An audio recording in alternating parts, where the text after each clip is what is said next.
Pero mga kaibigan, mas sumakit yung ulo ko sa sinabi ni Kaufman, okay?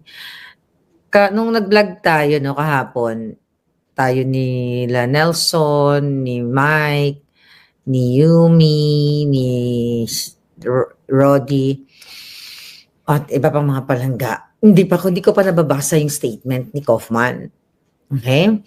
Although we're very emotional, ang statement kasi niya is ang after na hindi napagbigyan ang failure, kumbaga si Conman is isang malaking failure. Bago ko basahin or ibalikan natin yung timeline ng pangbuburaot niya, unahin na muna natin yung sinabi niya after na hindi nga mapagbigyan ang interim release ni PRRD.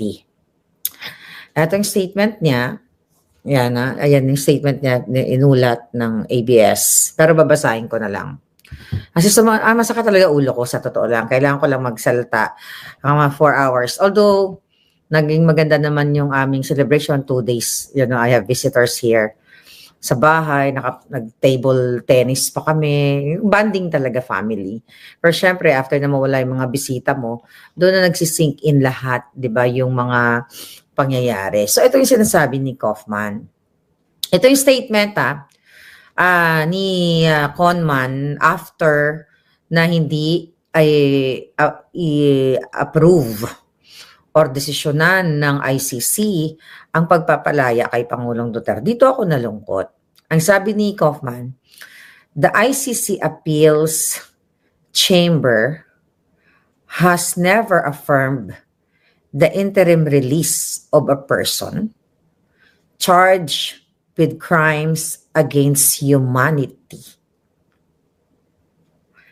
Sabi dito, the defense awaits the result of the medical evaluation of the former president due next month and will reintroduce its request to release a man who is 80 years old and as a result of debilitating physical conditions and cognitive issues is incapable of flight or as alleged threats to the witness. Hindi ko alam kung sumakit ba ulo ko sa kakaisip kagabi dahil talagang syempre, di ba, mga palangga. Dito pa lang, mga kababayan, sa sinasabi ni Kaufman, napaka-negative. Okay? Yung statement niya. So, inano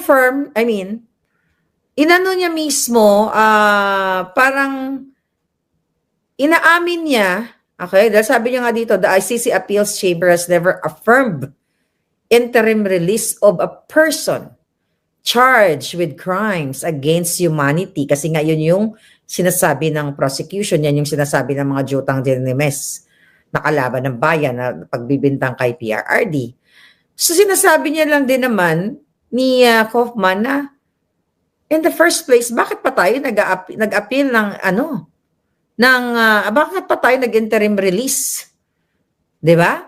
Kung never pa pala nagkaroon ng affirmation ang ICC para magbigay nitong temporary release sa isang isang pinagbibintangan diyan katulad ni Pangulong Duterte na imposible pala tayong manalo diyan sa putang inang interim release na 'yan.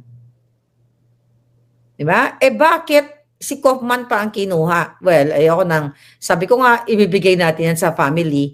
Tayo lang naman dito ay nagkokomento. Ngayon, ano pa palang ine-expect natin dito? Ibig sabihin, si Kaufman ay pera-pera lang, pinapahaba niyang kaputahan na anong strategy ito? Nasa losing ends pala tayo. 'Di ba? Tapos, ang sinasabi pa niya dito mga kababayan, na inaantay pa yung, ano ba yung sabi niya? Sabi niya, 80 years old, yung debilitating physical conditions and cognitive issues ni Pangulong Duterte, mga kababayan, na sinasabi niya, the defense awaits the results of the medical evaluation. Baka ng ina. Wala pa palang desisyon. Doon ako naloka kasi kasi may mga redacted documents, 'di ba, doon sa website ng ng ICC. Ang punto de vista natin, hindi kasi kasi 'di ba ako may mga kaso kahit paano natututo ako mga kababayan 'Di ba? Hindi kasi pwedeng mga palangga, hindi kasi pwedeng sympathy or emotional appeal lang tayo or hingi tayo ng simpatya kasi hindi daw yan ang sinasabi yan. Hindi yan pwedeng maging basihan na kaluluoy, maawa tayo. Kasi on our end, sa part natin, syempre, yun ang sinasabi natin. Nakawawa naman talaga si PRRD kasi 80 years old na, which is totoo naman na, alam naman natin yun, sa puso natin, sa puso ni PRRD, kawawa talaga siya. Pero pagdating sa korte, hindi mo pwedeng kasi kawawa naman ako, di ba? Kaluluoy naman si PRRD. So sana pagbigyan. Kaya nga tayo kumuha ng abogado para ilagay lahat ang depensa o ang mga ebidensya. Kaya imagine mo, mga kababayan, wala pa pala. Ano exact sinabi niya uli? Inaantay pa natin, the defense awaits the results of the medical evaluation of former president due next month and will reintroduce its request. Request for interim na naman. In the first week, sabi ko nga, wala pa pala yung dokumento na yon na magpapatunay na yes, si Pangulong Duterte ay physically impaired or ano tawag dito? Mentally? Ano pa sinasabi niya dito? Na ang 'di ba sabi nga ni Spokesari, medyo kalimot-kalimot na or predisposing factor to dementia or you know what I mean? Kasi hindi natin pwede, alam niyo yan mga abogado, magagaling naman kayo 'Di ba hindi mo pwede sabihin kasi may dementia yan siya kaya dapat bigyan niyo na yan ng pakawalan na natin yan o bigyan na natin ng temporary release, 'di ba?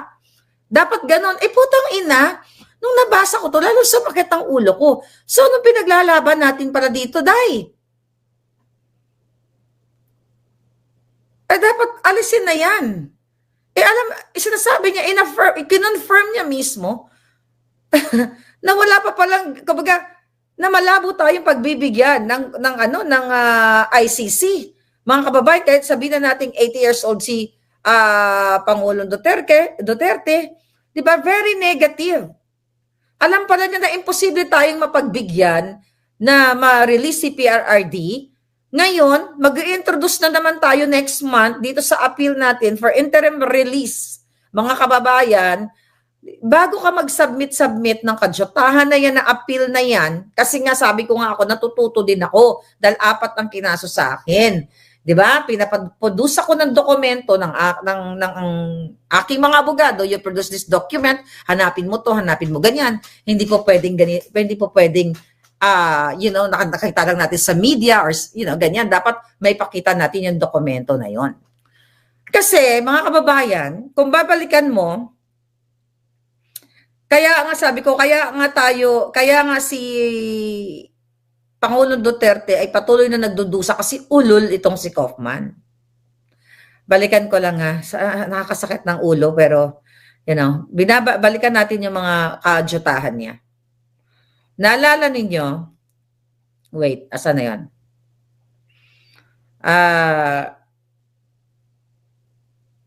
Yung sinabi niya kay Spokesari Roque, na si Spokesari Roque, di ba na mayroong advice lang naman si Spokesari Roque na kung pwedeng, si Attorney Harry Roque, na baka pwedeng subukan yung domestic legal remedy. Ang pag-question sa jurisdiction ng ICC, di ba? At yung ang according sa pagkakaalala ko niyan, na baka pwedeng ilaban na yung illegal, yung pagpapapasok o pagkidnap kay PRRD dyan sa Netherlands. So yun yung mga komento lang naman ni Spokesari Harry Roque yun.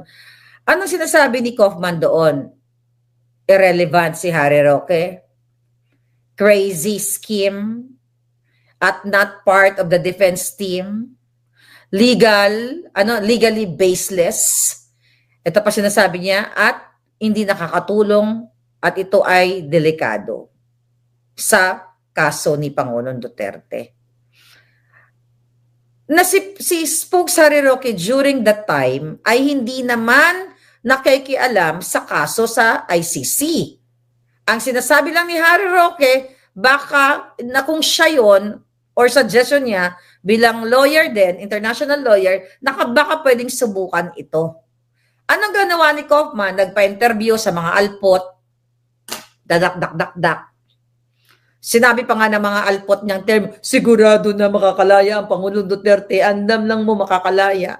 May mga optics pa, mga kaput, na mga kadyutahan, na si Amy meets Kaufman, nagbiga-biga, picture-picture, mga ganun. Ayan na, andam na mo, nagkita na si Amy at si Kaufman, makakalaya na yung Pangulong Duterte. False hope ang ibinigay sa atin. Balikan pa natin yung pinagkabalahan ni Conman. Di ba? Yung pag-bar, okay? O pag-ban ng visiting privilege ni Miss Hanelet Avancenia. Okay? Na sinasabi niya dito na emotionally distressed si Hanelet. Okay? Sina-influensyan daw si Hanelet ng ibang tao, bakit nagko-consult sa ibang mga abogado, ganyan-ganyan, about, kung anong pwedeng gawin, ano pang pwedeng, what do you call it, paraan para mapapalaya ang Pangulong Duterte. Tapos, ang sinasabi ni Kaufman, na parang pinapaasa tayo na mabibigyan ng interim release nga itong si PRRD.